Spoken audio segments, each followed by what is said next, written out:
Nous allons voir comment créer la trame d'un planning chemin de fer à l'aide de Magnet Project, anciennement Dynaroad. Je crée un nouveau projet avec CTRL-N. Je ne sélectionne pas d'ancien projet qui pourrait servir de modèle, nous allons partir de zéro. Notre projet ira du PK0 au PK 24000. Je passe en mode Schedule pour faire de la planification. Nous avons un modèle vide. Aucun type de tâche, un calendrier avec 8 heures par jour du lundi au vendredi, pas de ressources, pas d'équipe, un tracé principal allant du PK0 au PK 24000. J'enregistre le projet avec CTRL-S. Nous allons maintenant définir les quantités dans Excel. Magnet Project va importer ce bordereau à partir du mot-clé PK. Les colonnes suivantes comporteront les quantités pour chaque type de tâche. Il n'est pas obligatoire d'importer toutes les colonnes. Ici, la colonne longueur va faciliter le calcul des autres quantités. La ligne suivante est facultative. Elle va nous permettre de créer les unités lors de l'importation. Je saisis les PK dans la première colonne. Comme j'utilise un modèle personnalisé pour mes nouveaux fichiers Excel, la première colonne comporte déjà un format numérique personnalisé pour les PK. La première ligne contient les quantités du PK initial jusqu'au centre d'avec le PK suivant, c'est-à-dire du PK 0 au PK 12000. De la même façon, la dernière ligne contient les quantités depuis le centre d'avec le PK précédent jusqu'au PK final, c'est-à-dire du PK 12000 au PK 24000. C'est un format couramment exporté par les logiciels de tracé. On définit des fonctions qui nous donnent 24 000 mètres linéaires de voies, 48 000 mètres linéaires de rails, 40 000 traverses et 30 000 mètres cubes de béton pour la voie 2. On verra dans une deuxième vidéo comment ajouter des détails.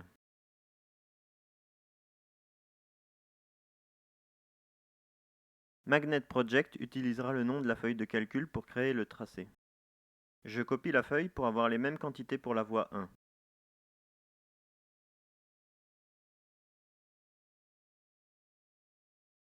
Enfin, j'enregistre le fichier Excel que nous allons maintenant importer dans Magnet Project.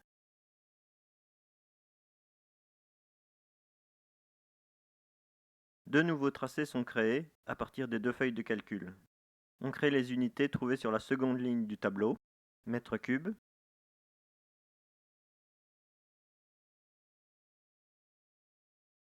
mètres linéaires de rail,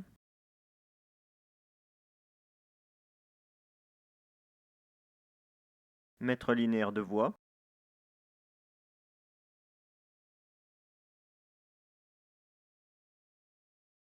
et unités pour les traverses. On va maintenant créer les types de tâches pour la pose de voie.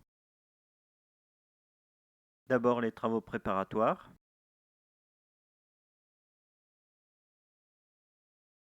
on crée l'équipe correspondante,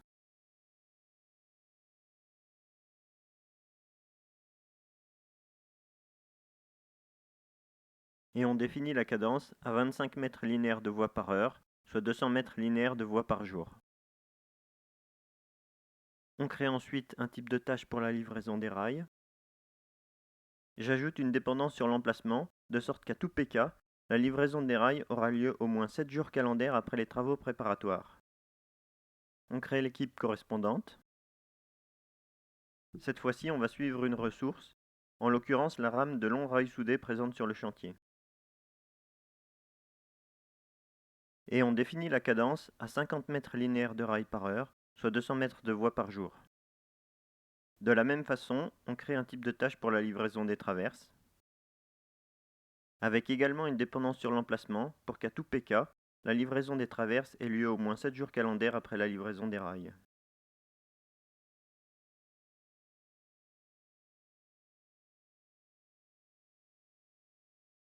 Pour la livraison des traverses, on utilisera deux portiques.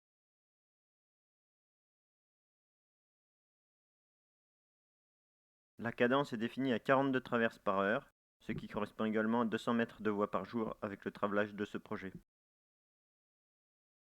On crée maintenant le type de tâche pour l'assemblage de la voie. On ajoute la dépendance sur l'emplacement.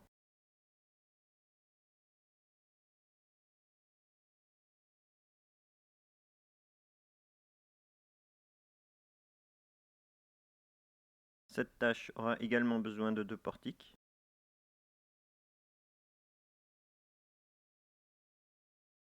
et la cadence sera également de 25 mètres linéaires de voies par heure, soit 200 mètres linéaires de voies par jour.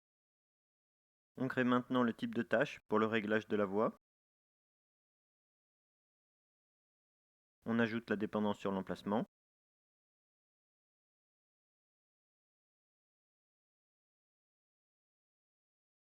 On crée une nouvelle équipe, mais on ne va pas suivre de ressources pour le moment.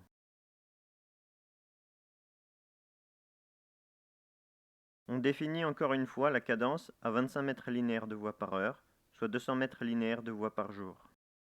On crée le type de tâche pour le bétonnage de la voie. On ajoute une dépendance sur l'emplacement.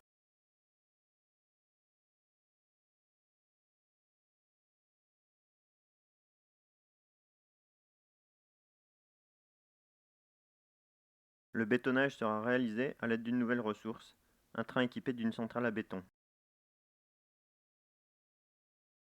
On définit la cadence à 32 mètres cubes de béton par heure pour être synchronisé avec les autres tâches. Enfin, on crée le dernier type de tâche pour les finitions. On ajoute encore une fois une dépendance sur l'emplacement. On crée une équipe.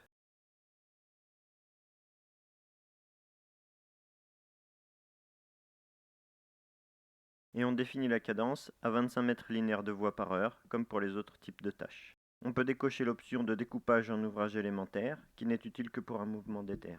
On va maintenant travailler sur le planning chemin de fer. Dans les propriétés de l'affichage, on choisit d'afficher les deux voies en parallèle. Ensuite, je découpe le travail en sections de 4000 mètres linéaires de voies. Chaque tronçon correspondra au déchargement d'une rame de long rail soudé, soit 40 rails de 200 mètres pour ce projet.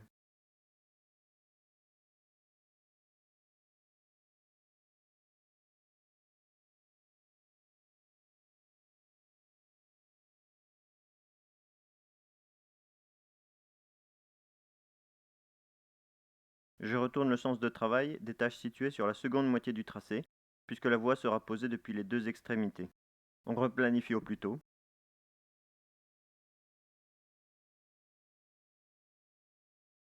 On va maintenant ajouter des dépendances entre les tâches, afin de décrire la méthodologie de la pose de voie utilisée sur ce projet. La livraison des rails et des traverses monopolise l'accès au tunnel. On ajoute donc des dépendances fin-début, afin qu'aucune autre tâche n'ait lieu entre les tâches de livraison et les accès des PK 0 et 24 000.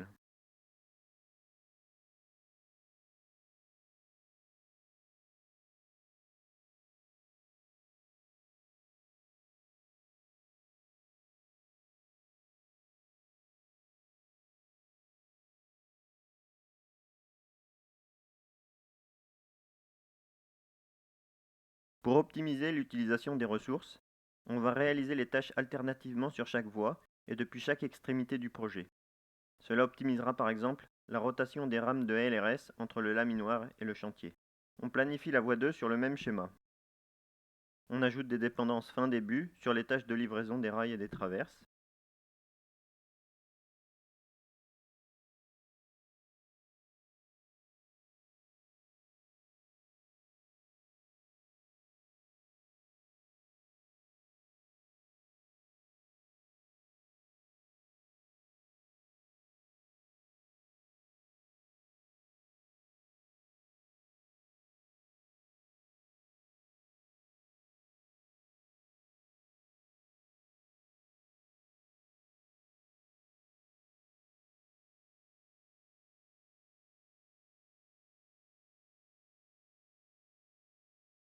Puis on alterne les tâches depuis chaque extrémité du linéaire.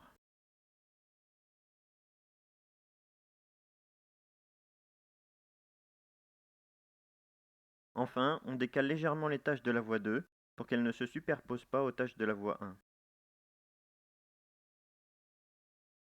On affiche à nouveau les deux voies en parallèle.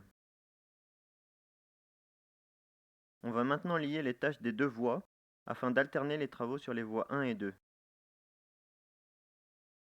Selon les contraintes du projet, on peut ordonner les travaux différemment pour limiter les transferts de matériel.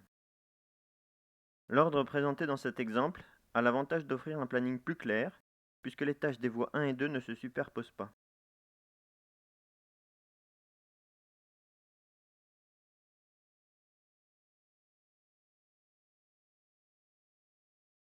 On replanifie au plus tôt et on imprime le résultat dans un fichier PDF. On affiche le plan de charge avec Alt 5. On peut vérifier que l'utilisation des ressources est lissée.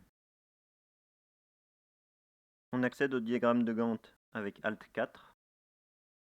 Le planning comporte ainsi un total de 84 tâches et 107 dépendances.